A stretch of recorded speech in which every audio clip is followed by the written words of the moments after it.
Tabac et début de grossesse, ça fait pas bon ménage. D'abord, le tabac chez la femme détruit les follicules. Les femmes qui fument sont ménopausées plutôt que les femmes qui fument pas. Sont moins fertiles donc. Elles sont moins fertiles aussi. Et surtout, ça réduit les chances, si on n'arrive pas à avoir un bébé, des traitements.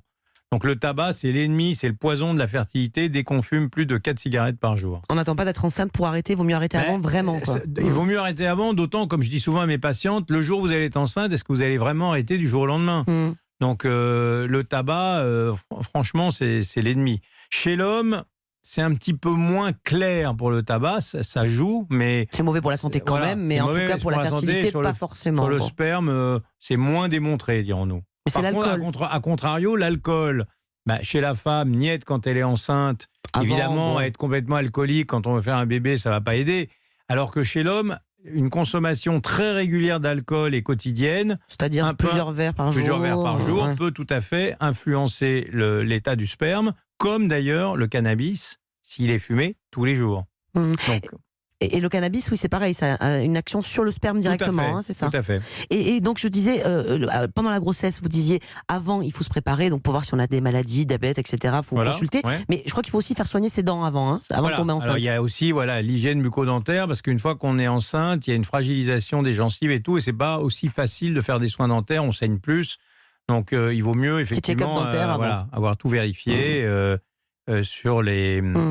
sur les dents. En préparant l'émission, vous parliez aussi des problèmes de fertilité éventuels chez les hommes qui font des sports d'endurance. Oui, j'ai constaté personnellement chez 2-3 patients qui étaient mais des vrais, c'est-à-dire Ironman. Moi, je pense des gros efforts, quoi. Voilà, moi je pensais je pense à ce patient qui faisait Ironman et qui avait un sperme très bas.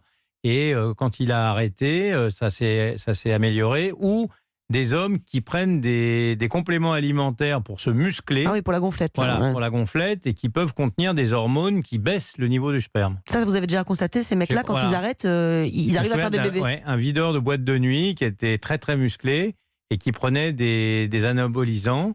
Il avait un sperme catastrophique, il a arrêté. 3 mois après, son sperme était mieux. 4 mois après, sa femme était enceinte. Bon, ça vaut le coup d'arrêter ces cochonneries. Jimmy ? Vous l'avez un petit peu dit tout à l'heure, mais vous avez parlé des vaccinations. Oui. Est-ce que vous pouvez rappeler les vaccins nécessaires à faire avant une grossesse ou finalement peut-être après, parce que parfois, il faut aussi remettre à jour le calendrier vaccinal. Disons, le principal vaccin disponible, c'est la rubéole, parce que la rubéole, l'immunité baisse avec le temps. Donc, il faut s'assurer, même si on a été vacciné, qu'on est toujours on a des anticorps immunisé. Encore. On peut faire une petite prise de sang qui permet de vérifier ça. Il faut aussi vérifier la toxoplasmose, non pas tant qu'on ait un vaccin, mais parce que si on n'est pas immunisé contre la toxoplasmose, dès qu'on est enceinte, il y a des précautions à prendre. Ne pas manger la viande crue, laver les légumes, etc. Donc, c'est important. Pareil pour le cytomégalovirus, qui est un virus. Il faut savoir si on est immunisé, parce que si on ne l'est pas, il faut faire attention de ne pas être au contact rapproché d'enfants enrhumés. Oui. Et l'hépatite, évidemment, c'est mieux si on est vacciné. Alors, l'hépatite pendant la grossesse, c'est pas forcément la fin du monde, mais si on peut se vacciner, c'est mieux. Et il y a aussi varicelle et coqueluche. Voilà, coqueluche, parce que coqueluche, souvent on oublie, il ne faut pas oublier de faire vacciner l'entourage de l'enfant, parce qu'on s'est rendu compte qu'on a fait aussi baisser la mort subite du nourrisson après avoir vacciné les gens contre la coqueluche. Donc c'est une maladie qui tue les enfants. Quand on prévoit d'avoir un bébé, c'est mieux. Mieux vaut se faire mettre à jour ces vaccins.